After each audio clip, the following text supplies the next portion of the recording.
Hi there. Welcome to the Accounting Profits and Prosperity Show. I am your host, Louis Prosperi. My guest is a guru and expert on customer service. Shep Hyken is an author and speaker. Shep has written 8 best-selling books on the importance and vital role that customer service has in all successful businesses. Some of the bestsellers are I'll Be Back, by the way, I love that title, The Convenience Revolution, Amaze Every Customer Every Time, and The Cult of the Customer. He has recently been inducted to the Hall of Fame for Lifetime Achievement in Professional Speaking Industry.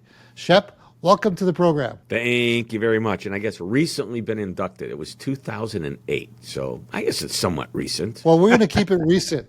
Right? I like recent. Recent's good. Recent's good. So thank you very much for that nice intro. My pleasure. Actually, when I was doing research on you, I tried to bring it down even short. What can I do? Because the list of successes you've had just goes beyond. And here's the thing. If the guy's good, get on with it. If he's bad, get it over with. So short is always better. And Fair you enough. gave just enough to maybe make them interested, but not too long, because I always tell people, don't read the bio as the intro. Don't read the bio. The bio is a bio. People can read that on their own. Anyway, we want to give them a great experience, which is what we're going to talk about today. Yeah, and let's jump right into what I really found fascinating, and I just downloaded this today, to be quite honest, was your 2022 ACA study. And what was really, really cool about it was that 78% of customers will go out of their way to find best customer service. And I love that because to me, that's critical. But why is that so important in 2022? Well, and by the way, we have our 2023 numbers that are coming out this month. So I hope if I can finish the report, I've written the contact center version of that, but the numbers are fairly close. Customers go out of their way to get better service. And what does out of their way mean? They may be willing to include a little friction in the experience. And by the way, a friction-free, hassle-free, convenient experience is very, very high on the needs, wants, and expectations of customers. But customers are willing to go out of their way. It means if location is important and you're amazing, they'll drive a little bit further. They'll spend a little more time. I know in your business and the people that are listening and watching this production, does the customer come to you, the client, or do you go to them? And my suggestion would be I have an accounting firm and they're very, very close to where I work. So it's not a big deal for me to jump in a car and run over there. But I remember the days when the accountant used to come to me for our meetings. And I kind of said, you know what, I'll go to you. Especially because he charges me for the drive time, but that's another story. By the way, if that was important to me, I would say I'm willing to pay to not have to leave for an extra, 20 minutes each way. Time is money, no doubt about it. There are other businesses, by the way, that might say, hey, you know what? We'll come to you no matter what. That's one of our differentiators. I bought a car, and I actually wrote a book titled The Convenience Revolution, which is all about these convenience principles. And one of them was the concept of delivery. And delivery doesn't mean you're actually just delivering something to someone. It can be, but delivery could mean you don't have to come to us. We'll come to you. We'll deliver whatever it is our service is, not just the product. In the case of the car, the dealership that I went and looked at this car was really far away from where we live. And my wife and I were driving around. She goes, that should be the car you buy. And I said, okay, Right. We'll go in and look. And I told the dealer, the salesperson, I'm probably not going to buy from you, so don't spend a lot of time. I just want to look at it. He goes, why wouldn't you buy from me? I go, because you're like 12 miles away and the other dealership's a half a mile away. Right. And he goes, do you see a waiting room? You don't wait. When you do business with us, we bring you the car. When you got a repair or a service issue, we bring you a car, we take yours. You don't ever come in here. When it comes time to buy the next car, if you don't know what it is, you'll come into the showroom. Otherwise, we'll just deliver you your next car. And it's like, wow. Yeah. Now, that was before the pandemic, and that was like really special. And I went back to the dealership that I'd always gone to and asked if they would match that service. And they said, no, that's not reasonable. And okay, see you later. And guess what? Never look back. We've bought 3 cars from this dealership, by the way, and we love them. But the point is, if you're an accountant or a bookkeeper and part of your differentiation is that you don't ever come to our office, you don't have to mail anything. We're going to come to you once a month, once a quarter, once a year, whatever the cadence is. But that's an example of delivery and making it convenient to your customers. I think that transcends all industries. Convenience can mean something different for every industry, like you just purposely said there.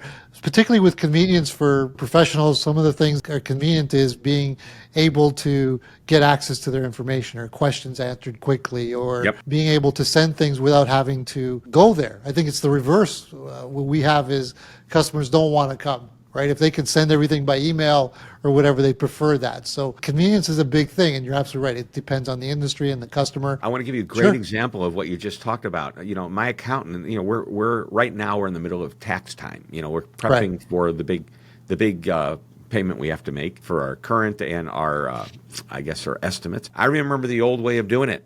And we'd spend a lot of time at the office costing money. Again, money is time, charged by the hour. And by the way, there's different models. I know some bookkeepers and accountants charge a subscription fee. I call it that. What it is, it's just a monthly or annual fee that's paid and it's renewed, and you don't have to think about it, regardless of how much time.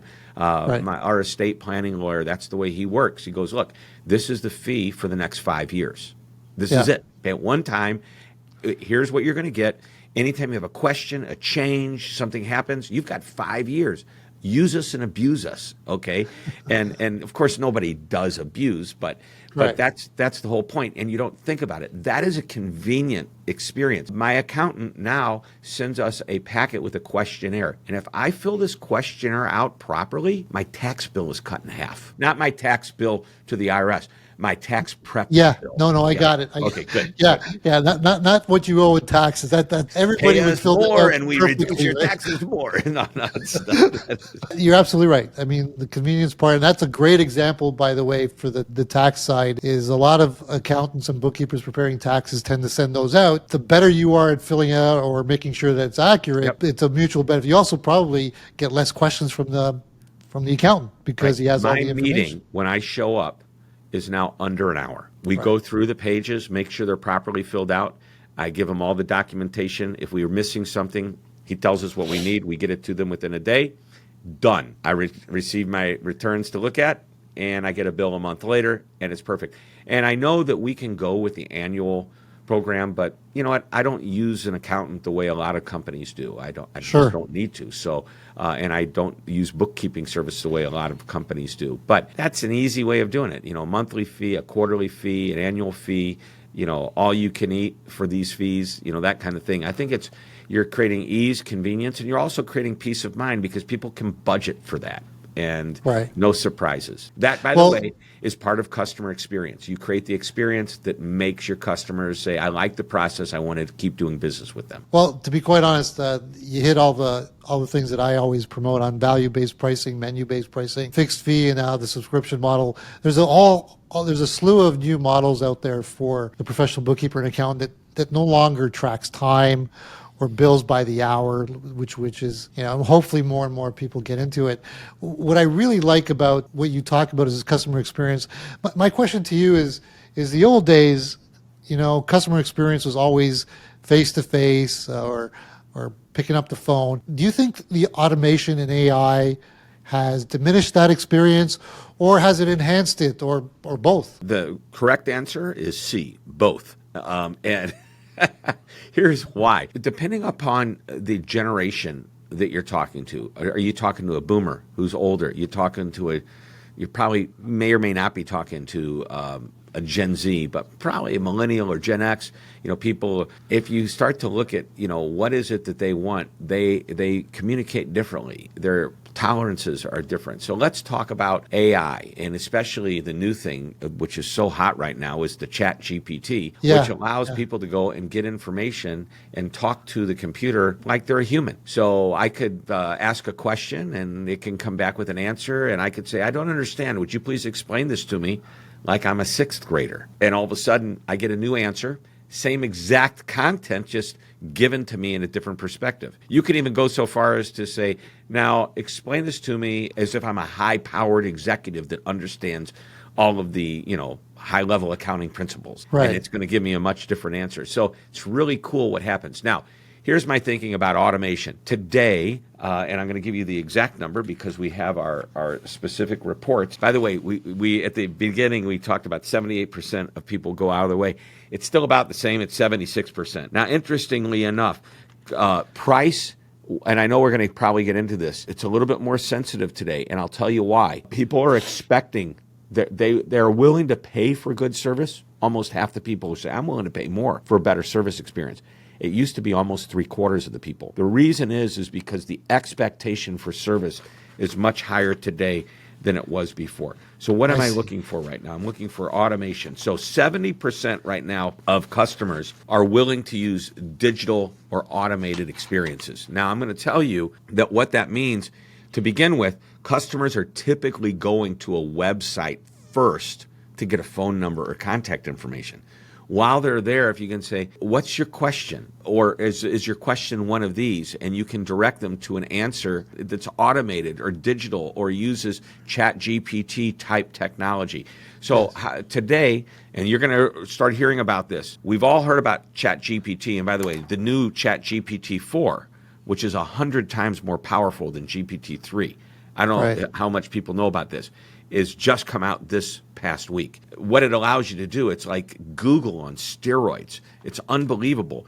But what if you took the questions that all your clients asked you and said, I don't want any answers other than the answers that I'm willing to give. So I have all my answers really written up very clearly. It could be in the form of, over the years, we've written articles about how to prepare this and, how to get the best deductions and the easiest way to submit your monthly reports or your weekly, whatever receipts. You could have all these articles that you've written, and you can dump this data set into the software program that's using the GPT platform, and you can say, I do not want you to look outside of this set of information. So you can't go to the internet and get general information. You can only use the information that I provide you. As a client, I can go in and say, can you tell me how you like my receipts to be submitted? Okay? And it's going to come back. I don't understand. Can you explain it to me like I'm a sixth grader? Okay, now it makes sense.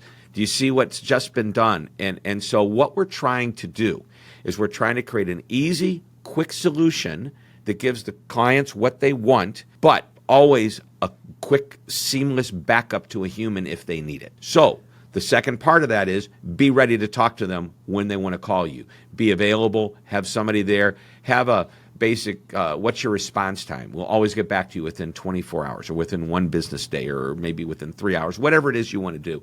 That's up to you. But when you train your clients to use this system, that way you're going to free yourself up for the more complicated situations that you want to talk to your clients about, and they're going to appreciate that you have this system.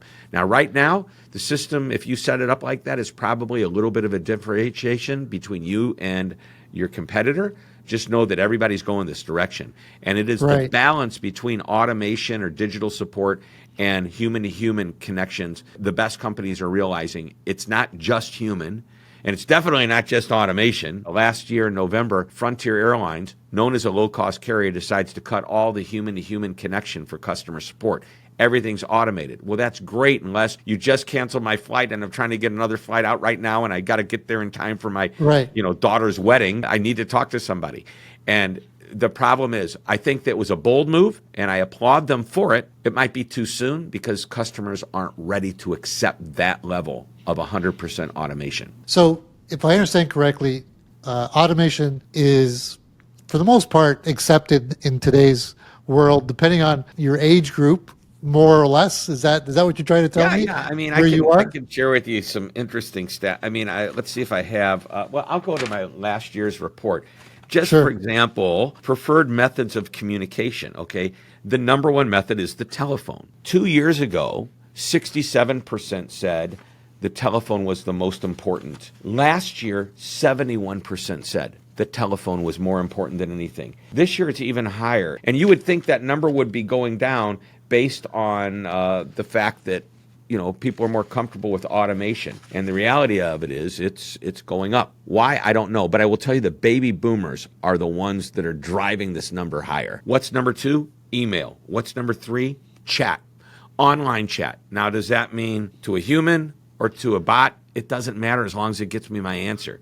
And there has to be a seamless way to get to someone. That's really interesting that the telephone, which was invented, I don't know, at least over 100 years ago or longer. Long time ago. Is still the number one way that people like to communicate even with all the technology we have today. I'm going to go back to the fact that the automation is good, but what you said at the end of the day, if you don't have the human-to-human backup system, it doesn't matter how automated you are, right? The customer experience Right. At basically some falls point, apart. Is that they're going to correct? want to talk to somebody. I think that works well. So let's talk about professional firms a little bit, because the professional firm, which is the accountant and the bookkeeper, tends to focus on the quality of work provided, like the actual work that they do. Yep. And their technical background and experience. That's where they spend probably a bulk of their resources and energy to make sure that's accurate, and most deservedly so. You don't want your accountant bookkeeper to be somewhat good at his job, right? You want him to be Right. at a high level. But 100%. but what's interesting is the customer interaction is the sticky part for professional firms. Is how do they get the customer experience, whether it's convenience, whether it's access, whether it's whatever other component, to be more sticky. And what do you suggest for professional firms? How should they focus their energy into customer interaction and experience? All right. What are the So- things outside of the tech? I would say there are very few. If you reach a certain proficiency level, there's quite a number of people out there that would compete with you at that level. Right. So what do you have next to differentiate yourself? Correct. It's only one thing. That's the experience the customer has. It is expected that you will deliver the goods, which is accurate accounting and bookkeeping and tax prep or whatever it is you're doing. So, there you are. It doesn't get any more important than that. If you want to differentiate yourself, you're going to do it with the experience. And ideally, you want to create tangible differentiations. So, for example, can you prove that you respond? It's like, why should someone do business with me instead of my competitor? Well, we have a standard protocol that says you will hear from us within 3 business hours. Do any of our competitors do that? No. Can we prove it? Ask them. Just if you're considering us, go ask. If you're looking around, if I call you, how fast will I get the call back? This is our standard operating procedure. We put it in writing. We put it in the guarantee to you. That's what we do. And by the way, if we don't call you back in 3 hours, please let us know. We might need you to send an ambulance because something terrible has happened. Right. Well, that's good.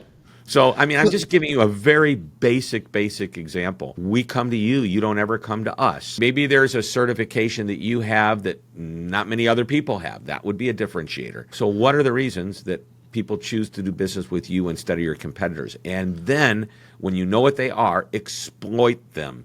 Let your clients, or at least new clients, know this is why you want to do business with us. Make sure it's something that's important to the client and that type of thing. So that's where I would focus, is to understand that I've got the goods. Now I'm going to prove I'm the right firm, and this is why. If you don't give them the experience, they'll go find somebody that will. And they may even be willing to take somebody that doesn't have that certification that you have, just because they know they're going to get treated better and they like it. And I will tell you, there are times this doesn't apply. If I go to the hospital and I've got the choice between the nice surgeon who's pretty successful, or the guy that's perfect but has no bedside manner, I'm going to take the doc that's perfect, because I want him to operate, or her to operate, on my heart. Because they're the best, not the nicest. I guess there's always exceptions to the rule. I get it. Life or death issues, I'm pretty sure. I'm going to be honest with you. In our profession, we don't really have to worry about life or death issues. But the reality is, the accuracy is kind of like it's the baseline for our profession. If they expect a high level, almost perfect accuracy, so that's an assumption based in the thing that I like about the customer interaction component, how it makes it sticky. One of the things is, when people talk the buzzword proactive. Yeah. Right. And we're proactive.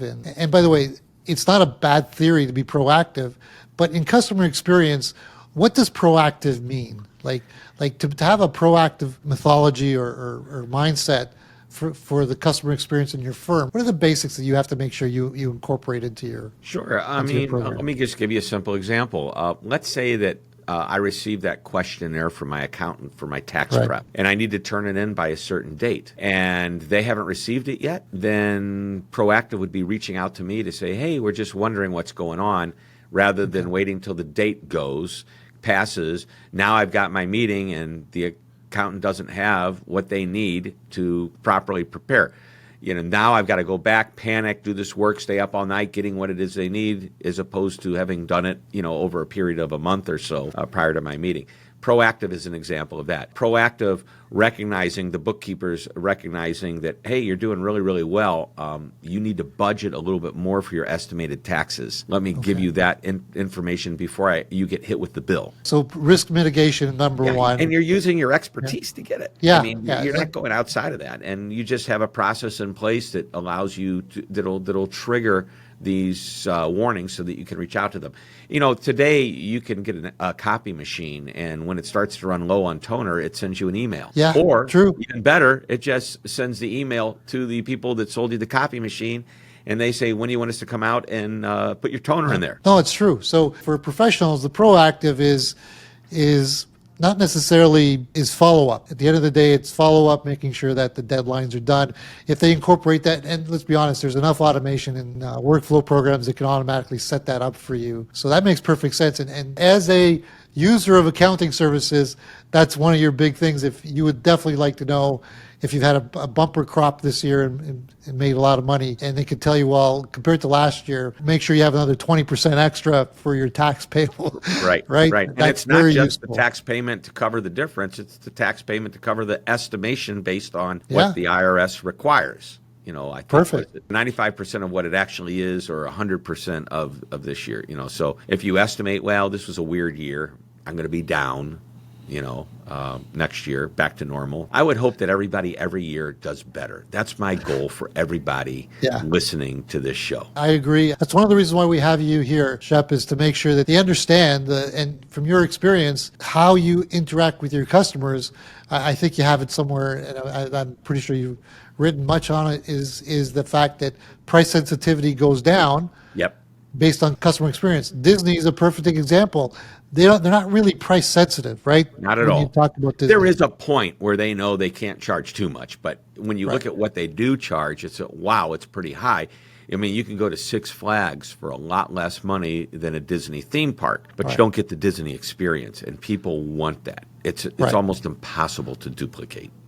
And that's the differentiator, right? That's the key thing. I think with regards to what we just talked about, for the professionals, is that the quality of work isn't what makes it sticky. It's their experience with you that makes it sticky. I love that. By the way, if you went to a Disney theme park, as cool as the rides are, and it's neat to high-five the characters, if it was dirty, they didn't keep the park up to the standard, you would probably say that's not the happiest place on earth. Yeah, they have to deliver what the expectation is. That's perfect. What I did find in your study for the 2022 was, and it kind of was interesting, is that since the pandemic COVID's still here, but the pandemic and all of the restrictions to our life has kind of basically, either it's gone, right? So for the most part, yeah. But you indicated that the customer experiences has actually gone down. Can you? Yeah. What have you found from that perspective? Is it actually, if you look at the ACSI, the American Customer Satisfaction Index, that's put out by the University of Michigan, they have been seeing this downward trend for a number of years, even prior to the pandemic. But what happened during the pandemic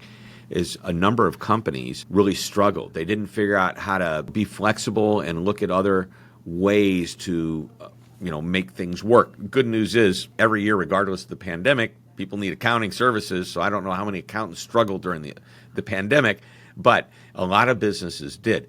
Now, what happened is consumers, and every customer and client is a consumer at some level. And when you're going to get compared to the best experiences they've ever had with any brand, even though you're in the accounting and bookkeeping world, they will compare your service to Amazon, even though we're not anything like Amazon. Why can't they follow up and let me know that my taxes were received, that my whatever, why can't they? Amazon instantly, I know I placed the order, I know when the order shipped, I know when the order was received, they give me all this great information. So the point is, the expectations that customers had always had prior to the pandemic, they didn't change. And the companies did change, and many of them didn't adapt quickly enough, and all of a sudden there was this drop in the level of experience and service. Customers started saying, I need to go find someone else to do business with. Wow. So the idea of loyalty started to go out the window. But what happened is companies that were doing it right were able to bring in new customers, and if they were doing it right, cement the relationship with a great experience that continued regardless of what was happening back then with the pandemic, then with supply chain, employee, and now economic, with this pending recession. If we're not already there, some people think we're already there. Doesn't matter. We're in shaky economic area right now, and everything changes because of these different things. Here's an interesting question for you, Louis. It has nothing to do really with so much of this, but I found it fascinating. I was watching a speaker at an event I was at the other day, and she talked about trends, and one of the trends were everything's changing, there's nothing you can do about it, and it's turbulent change. How many recessions do you think we've had, since 2000, so the last 23 years? I would say at least there's probably been a recession every 4 years, 3 years. So you think maybe 5, 6 of them? When she threw the stat up on the screen, everybody went, oh, it was like 419 or something, some huge number. Wow. Now, they didn't all happen in the U.S., but they impact the U.S. And that's what we don't realize, okay,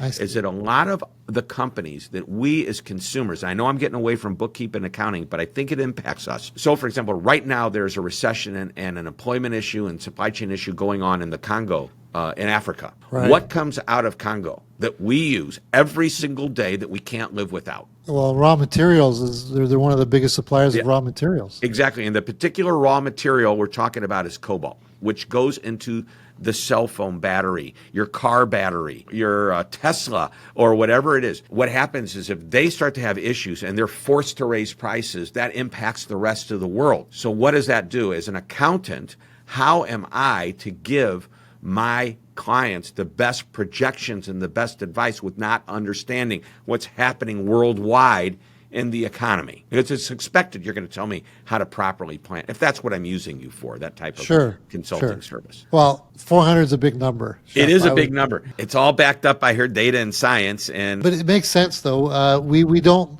it's a small world, and disruptions all over the world seem to impact us more. And I think the pandemic made that very clear, how we're so interconnected. So I know I broke away from that question, but I think that's what's happened is that companies are not able to adapt to whatever the current situation is as a result. I mean, I had a hotel client, and the guy says, I don't know what to do. We've had to cut a lot of staff. And I asked what staff they cut. They cut the housekeeping staff. And I go, wait a minute. I know your attendance or your occupancy went from 87% down to 19%. Okay. Wow.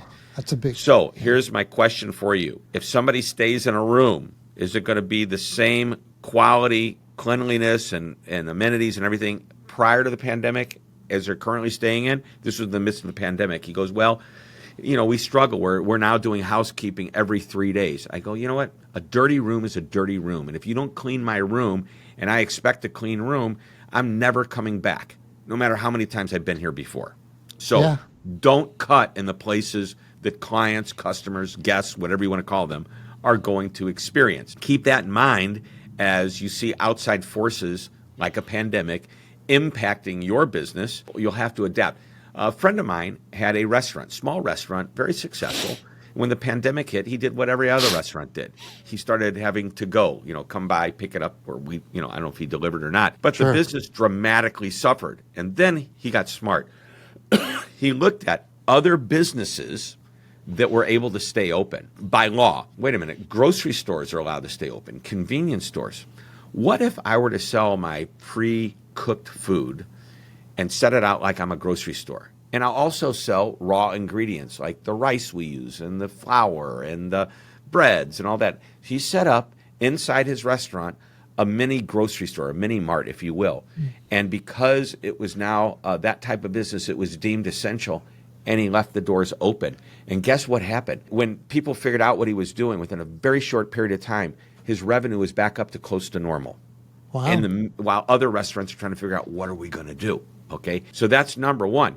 Number two, when the pandemic was over, more or less, and he was allowed to go back to the way he originally was, do you know what he did? He did, but he left a small portion of the store, or of his restaurant, available like a store. And guess what? He's now making more money as a result than he did prior to the pandemic, because the pandemic forced him to think differently and do different things that he hadn't done before, and it worked out better. We hear that story over and over again in many different industries. And again, what's interesting about all of that is the focus is the experience that the customer is getting, and it's unique. It's not like I bet you if all his other competitors had a little store on the side, things might have leveled off. But the Amazon thing, it's not the first time I've heard this, Shep, about the Amazon experience. Is that Amazon's convenience? They do it very well, right? They set the standard. It seems to be, because it's so pervasive in our world. I don't know anybody who doesn't use Amazon. I have Amazon packages coming to my house at least 3 or 4 times a week. It's not me, by the way, but I do have kids who love Amazon. It's so easy. I need more toothpaste. Just go on Amazon, I buy toothpaste, and the delivery system is set up where they're probably not making a lot of money on a single tube of toothpaste,